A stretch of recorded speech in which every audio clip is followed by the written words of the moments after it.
সব সরকারি বিশ্ববিদ্যালয়ে অনির্দিষ্টকালের জন্য কর্মবিরতির আরও খবর জানাতে আমাদের সঙ্গে এই মুহূর্তে যুক্ত হচ্ছেন সহকর্মী মাহফুজা বৃষ্টি। কথা বলবো তার সাথে।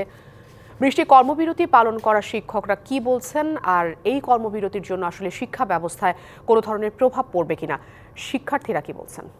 ধন্যবাদ আফরিন। আসলে ঢাকা বিশ্ববিদ্যালয় দিবস আজকে, যদিও কিন্তু এখানে কিন্তু অনেকগুলো কর্মসূচি চলছে। যেমন আপনারা দেখতে পাচ্ছেন, ঢাকা বিশ্ববিদ্যালয় শিক্ষা সমিতি যেমন কর্মসূচি করছেন পেনশন স্কিমের বৈষম্যের দাবিতে, বাতিলের দাবিতে, সেই সাথে একই সাথে চলছে কোটা আন্দোলন, আবার প্রতিষ্ঠাবার্ষিকীর কর্মসূচি।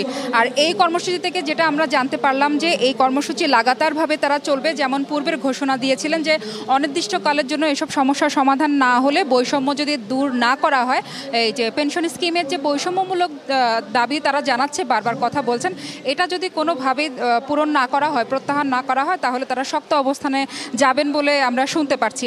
এর মধ্যে আরেকটা হুঁশিয়ারি দিয়েছেন তারা, যে বারবার যদি ছাত্র রাজনীতির মধ্যে যদি রাজনীতি ঢুকায় এবং অন্যান্য ছাত্রছাত্রীদেরকে যদি বিপথে নেওয়ার চেষ্টা করে, তাহলে তারা কঠোর অবস্থানে যাবেন। কারণ শিক্ষার্থীদের যে পড়াশোনার ব্যাপারটা, তারা চাইছেন যে করোনাকালীন মহামারীতে যেমন কঠিন একটা ঘাটতি পড়েছিল শিক্ষা ব্যবস্থায়, সেই শিক্ষা ব্যবস্থার ঘাটতি যেমন তারা পূরণ করে এসেছেন, তাদের সহযোগিতা যদি করা হয় শিক্ষকদের, তাহলে এই যে ছাত্র শিক্ষকদের যে ঘাটতি, সেটাও পূরণ করবে। আমি একজনের একটু কথা বলতে চাই।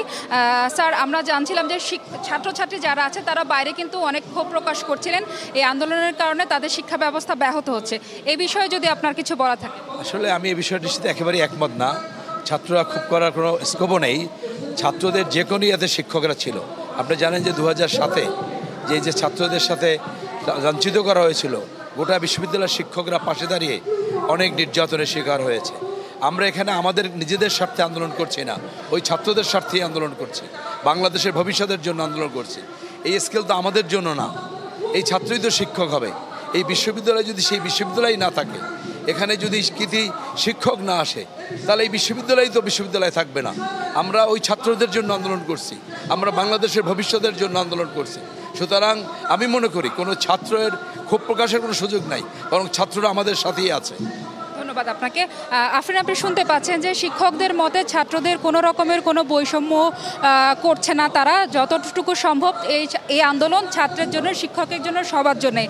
আর সেই সাথে আরেকটা কথা বলে দিতে চাই যে এখান থেকে 111-এর কথাটা বারবার আসছেন শিক্ষকরা, আলোচনা করছেন যে 111-এ প্রধানমন্ত্রী শেখ হাসিনাকে ক্ষমতায় বসিয়েছিলেন এই শিক্ষকরাই, আর এই শিক্ষকদেরকেই অবহেলা করা হচ্ছে। আমলাতন্ত্রের খপ্পরে পড়েছেন প্রধানমন্ত্রী, এমনটাই বলছেন শিক্ষকরা। আফরিন, এই ছিল আমার কাছে সর্বশেষ। মাহফুজা বৃষ্টি, আপনাকে ধন্যবাদ।